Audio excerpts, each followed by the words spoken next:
Salutations, my fellow xenophobes, and welcome to the second dev diary, I believe, at least. We're getting into the thick of it with Specialist for the Stellaris Overlord expansion, which specifically focuses on vassals if this is your first time watching one of my dev diary videos. However, for this one, we are going to be covering in whole the dev diary, and this focuses really on Specialist. It talks about a few new origins, it names them, it teases them, gives us a bit of a description and stuff to go off of, and then we talk about the individual specialist types, their advantages, why you'd want to use them, and why you might not want to use them, depending on your federation type and your ethics and whatnot. So there is a new agreement screen that shows contracts with vassals, and these specialist empires shown here function similarly to federations and improve with loyalty. Now, bulwarks focus on defense and ignore basic resources like energy, prospectoriums focus on resources but have poor research, and scalariums excel at research but have poor defense.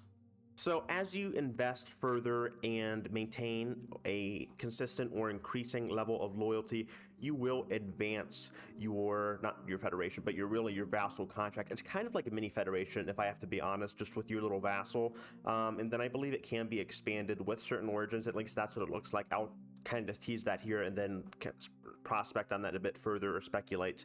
But it works very similarly to federations in terms of leveling up. However, there are a few key differences.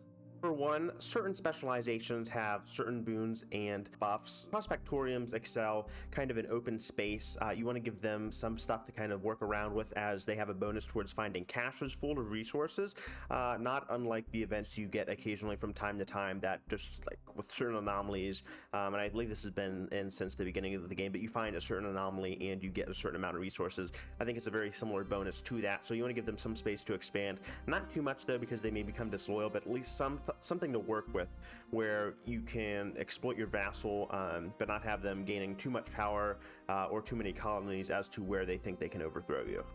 Of course, you will want to invest in your prospectoriums, your specialists, and you can do this through governors. The governors are basically specialized advisors here. I'll try to avoid using specialists too much, but they're specialized advisors essentially, and they work very similarly to governors, so they'll level up with time, and over time as you assign them, they'll gain new traits and they'll just become more valuable assets to your empire as a whole. So keep your mind on your prospector governors or your specialist governors, and make sure that they have the right perks you want, and just make sure you are investing wisely into your vassal types.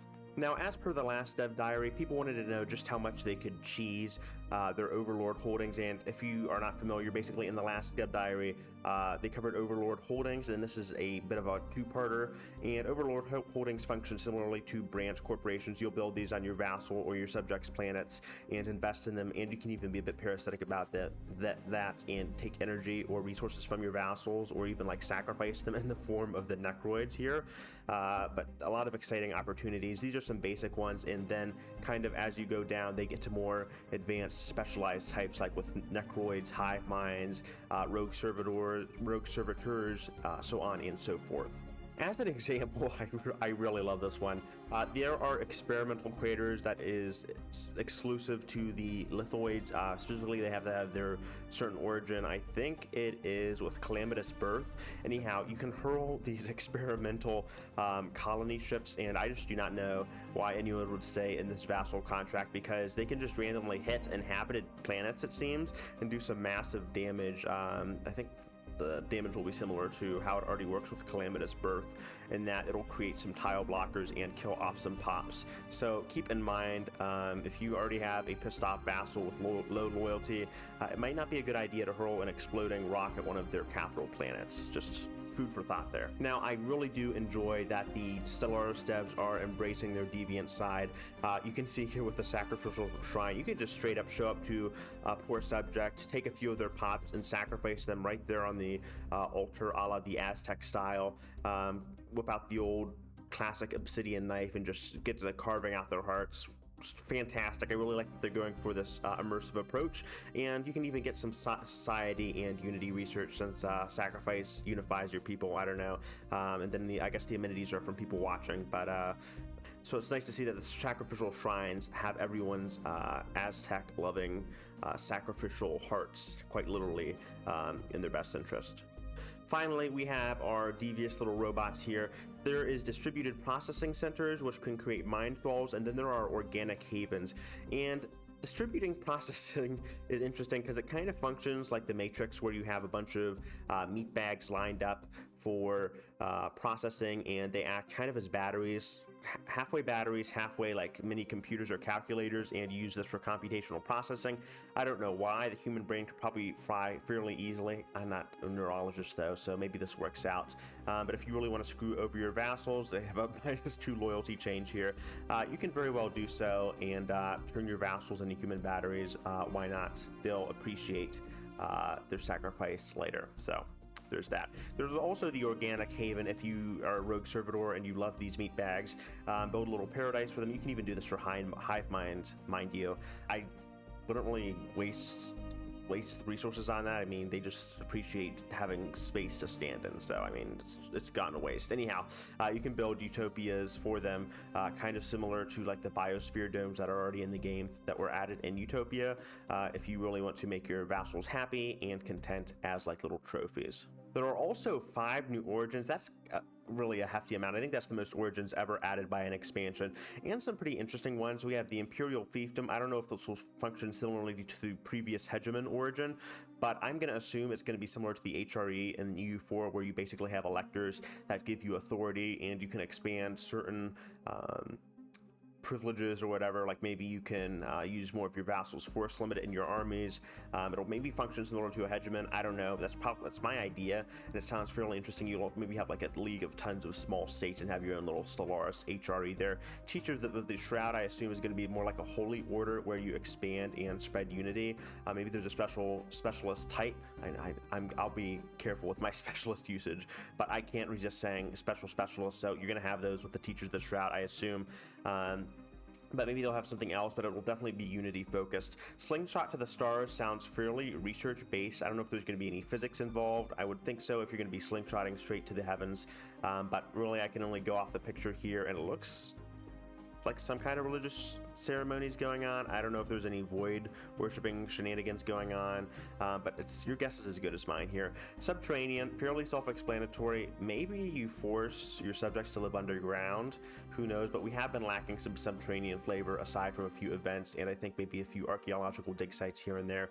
And then we have Progenitor Hive. This picture looks kind of graphic. I don't even know what's going on here. Looks like some kind of army marching on some weird like nexus of different, like, I don't know, some mesh of like synthetic, organic web, silk. I don't know, but it's probably going to have some dynamic where you make your subjects become hive members or hive minds eventually and incorporate them into your big hive. I don't know. They'll be talking about these individually in future dev diaries, and I guess the big takeaways from this, I really do appreciate, I can't stress this enough, that they are including more origins for people to roleplay. I do a bit of RP myself, not too intensive, but I like to have that flavor going on and add more replayability to the game. That's very important for Stellaris, especially with all the money you are investing into these expansions. However, one thing I wish we had is another specialist type. I think these origins may offer more specialist types, but I think we could just have one more. We have one focusing on resource acquisition, we have one focusing on defense, and then we have one for focusing on, did I already say research? Anyhow, so we have these 3 types, but we don't really have one focusing on unity and just general influence generation to my mind. So that kind of makes, that's like a no-brainer. That makes a lot of sense just to have one of those. I think 4 is a nice even number to round that out and cover all the bases here for some of those spiritualist empires. They kind of get the shaft here and there, and I love to play spiritualist just because I'm a very inefficient person that just sings to me, really. Just the inefficiency there. It's abundant, really. I hope you enjoyed the dev diary. I certainly have. I think Overlord is a bit more promising than I initially thought. It definitely has a lot more potential than Nemesis. I was not initially sold on the vassal thing, but being a little HRE in space, having all those vassals overlording over them, while hopefully being a bit more distinctive from Federations, I definitely see a bit of overlap here with leveling up things, even the XP. It is a bit worrying, but I hope with the Origins they kind of knock it out of the park, and if they do, it'll definitely be worth a good $20 for me at least. This has been 4 Extraordinaire, and I hope you guys have enjoyed the video. Alright, see you guys. Peace.